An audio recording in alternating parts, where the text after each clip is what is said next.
do our airway skill, supraglottic airway device. We're going to specifically start with a dual lumen airway. But to begin, again, I'm going to have my BSI or PPE in place. I'm going to come in, I'm going to open up my airway. I'm going to use an adjunct. I'm looking to make sure that I have a properly sized OPA. Okay, and there's no gag reflex present, and the patient accepts the adjunct. Okay, again, ventilations once every 5 seconds. Okay, and your pulse ox is showing that your patient's blood oxygen saturation is 85% and that ventilation is being performed without difficulty. Okay, so I am going to attach my BVM to oxygen, 15 liters per minute. I'm just going to continue ventilations every 5 seconds. Okay, or 10 to 12 per minute. I have now oscillated, and I report that breath sounds are present and equal bilaterally, and med direction has ordered insertion of a supraglottic airway. Okay, so I'm going to pass off my BVM to my partner to continue ventilations and pre-oxygenate my patient while I'm checking my device. Okay, and her imaginary partner is still ventilating at 10 to 12 breaths per minute, or 1 breath every 5 to 6 seconds.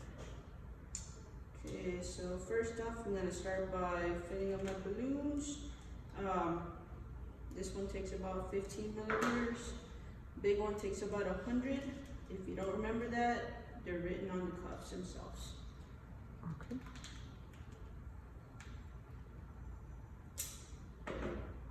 Okay, they seem to retain air just fine. So I'm going to deflate.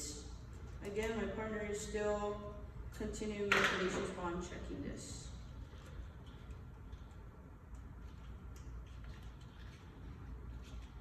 And then an easy way to remember, there's a specific way to inflate those cuffs. So blue before white, you're always right. White before blue, shame on you. So whenever you guys inflate those cuffs, the blue one should be inflated before the white one. And then also the tubes have numbers on so that you know which tube you're going to ventilate through first. So the blue one, or the one that has the number 1, will be the first tube you ventilate through, and then if for some reason you need to switch to the other tube, then you would just switch to the number 2 or the clear tube. Okay, so I've prepared my tube. It's lubricated now.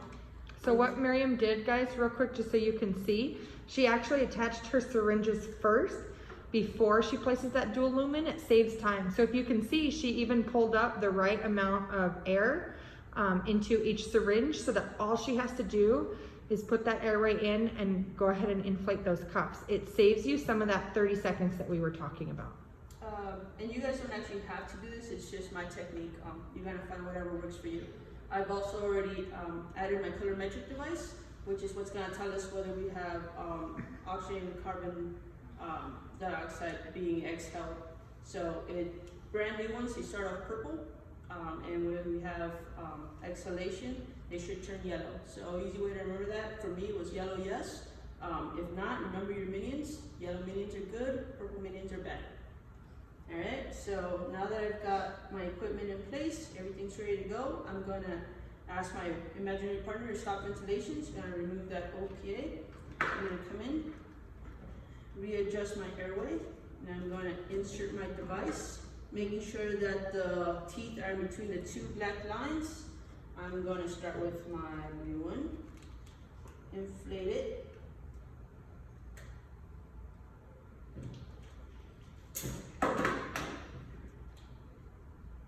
Wait.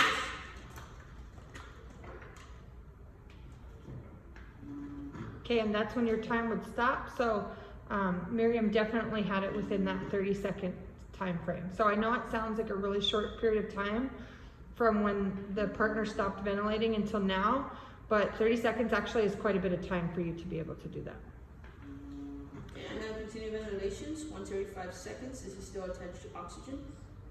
And I'm just looking for that chest rise and fall. Okay, and how do you know that you're delivering appropriate volumes with each ventilation? I have my colorimetric device. I'm making sure that this is changing color. I'm also looking for skin change. Skin color should improve. And I also have my SpO2 or capnography device. Okay, and the one thing I want to show you guys, So you can actually see that you have air going into the lungs with each ventilation.